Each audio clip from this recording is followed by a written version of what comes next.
प्यारे बच्चों, आज हम कक्षा 7वीं का जो पाठ 16 है भोर और बरखा उसे पढ़ेंगे।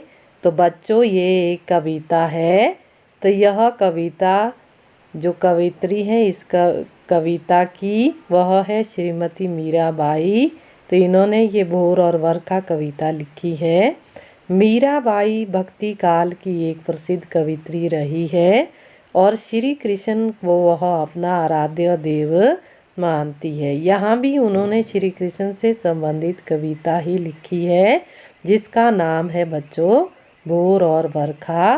भोर का मतलब होता है सुबह और बरखा का मतलब होता है वर्षा। तो इसमें 2 पद दिए हैं कविता में।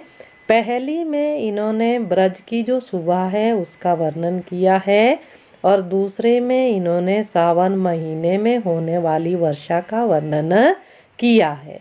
तो पहले बच्चों पहला पद्यांश लेते हैं।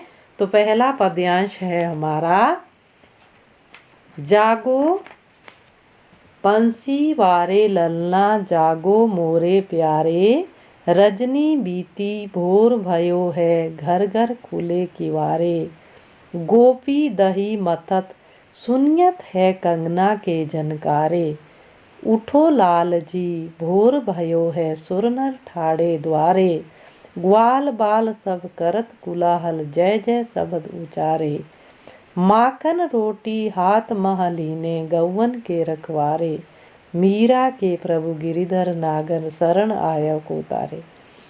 तो अब बच्चों जानते हैं इसका सरलार्थ। इसमें जो यशोदा मैया है, मीराबाई कहती है कि वह अपने पुत्र अर्थात जो श्री कृष्ण है उनको जगाने का प्रयास कर रही है। बंसी वारे जो कहा गया है वह श्री कृष्ण को कहा गया है। तो यशोदा मैया क्या कहती है, इस जागो बंसी वारे ललना, के हे श्री कृष्ण, हे मेरे पुत्र जाग जाओ, जागो मोरे प्यारे, के मेरे पुत्र जो मेरे तुम प्रिय हो तुम जाग जाओ, रजनी बीती, रजनी अर्थात रात बीत गई है, भोर भयो है सुबह हो गई है, घर घर खुले किवारे, अब ब्रज के जो प्रत्येक घर है वहाँ दरवाजे खुलने लगे हैं। किवाड़ मतलब दरवाजे द्वार। अब ब्रज की सुबह का ये वर्णन किया जा रहा है। और क्या क्या हो रहा है ब्रज की सुबह, दही मथत, गोपी दही मथत सुनियत है कंगना के झनकारे। अब गोपी अर्थात ब्रज की जो नारियां हैं वो दही मंथन का काम कर रही है। और ये बातें कैसे पता चली यशोदा मैया को, उन्हें गोपियों के जो कंगना है उसकी झनकार की आवाज़ सुनाई दी, उसकी खनकने की आवाज़ सुनाई दी। इसलिए श्री कृष्ण से कहती हैं यशोदा मैया के जाग जाओ सुबह हो गई है, उठो लाल जी भोर भयो है सुरन ठाड़े द्वारे, कि उठो पुत्र उठ जाओ सुबह हो गई है। सुर अर्थात देवता, नर अर्थात मनुष्य, ठाड़े अर्थात खड़े हैं। देवता और मनुष्य भी कहते दरवाजे पर खड़े हैं। ग्वाल बाल सब करत कुलाहल जय जय शब्द उचारे। अब कहते गवाल अर्थात जो गाय को चराने वाले, बाल अर्थात बालक हैं, वो सब शोर कर रहे हैं, कुलाहल शोर, और साथ में जय जय का शब्द का उच्चारण वो कर रहे हैं। वो किसकी जय जयकार कर रहे हैं, श्री कृष्ण की जय जयकार कर रहे हैं। माखन रोटी हाथ में लीने गौवन के रखवाले, अब जो गाय को चराने वाले हैं या गाय के जो रखवाले हैं गवाले, उन्होंने हाथ में मक्खन और रोटी लिया है और वह गाय चराने के लिए तैयार हो गए हैं। अब यशोदा मैया श्री कृष्ण से कहती है कि इसलिए पुत्र आपको भी जाग जाना चाहिए। मीरा के प्रभु गिरिधर नागर शरण आया को तारे। अब अंत भी की पंक्तियों में मीराबाई देखिए कवित्री क्या कहती है कि मेरे तो केवल जो गिरिधर पर्वत को धारण करने वाले अर्थात श्री कृष्ण वही सब कुछ हैं। मैं कहते आपकी शरण में आई हूँ, इसलिए शरण में आए हुए को तारना चाहिए अर्थात उनका कल्याण करना चाहिए। तो यहाँ पर मीराबाई श्री कृष्ण से कहती है, उनसे प्रार्थना करती है कि आप मेरा कल्याण करो, मैं आपकी शरण में आई हूँ।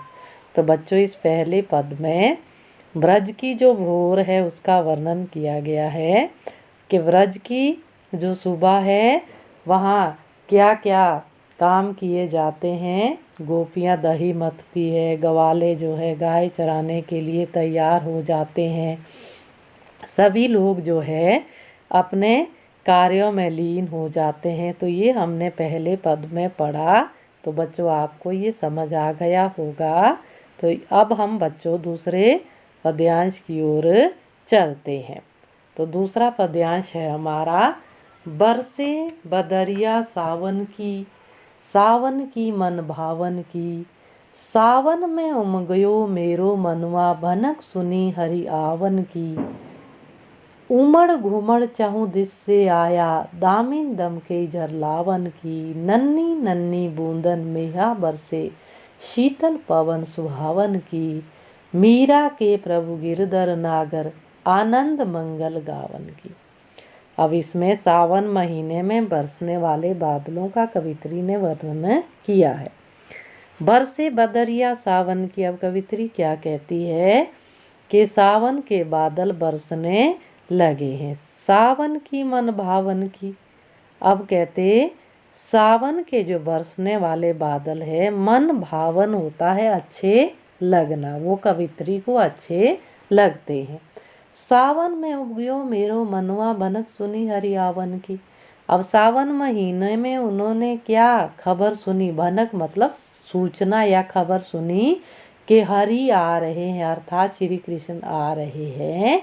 इसलिए उनका मन सावन महीने में खुशियों से भर गया। उमगयो मतलब उमंग से, खुशी से। किस लिए? क्योंकि उन्होंने क्या खबर सुनी कि सावन महीने में भगवान अर्थात श्री कृष्ण आ रहे हैं, इसलिए उनका मन खुशी से भर गया। उमड़ घुमड़ चहुं दिस से आया, चहुं दिस मतलब चारों दिशाओं से।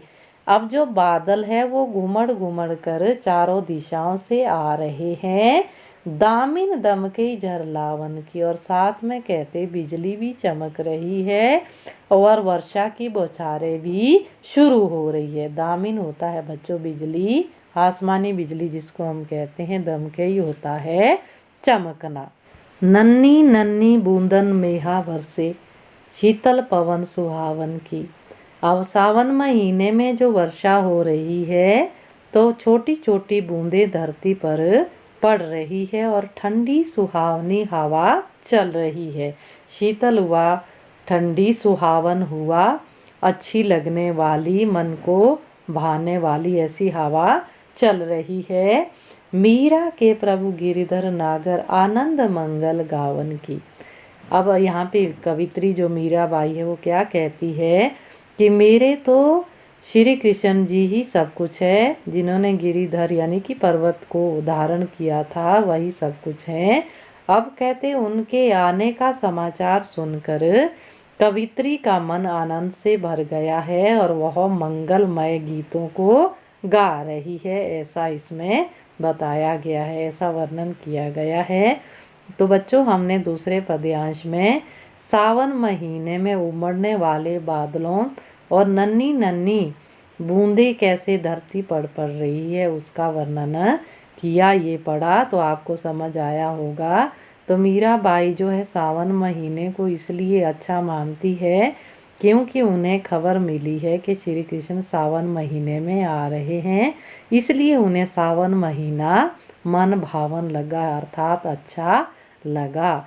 तो बच्चों आपको ये दोनों पद्यांश अच्छे से समझ आए होंगे।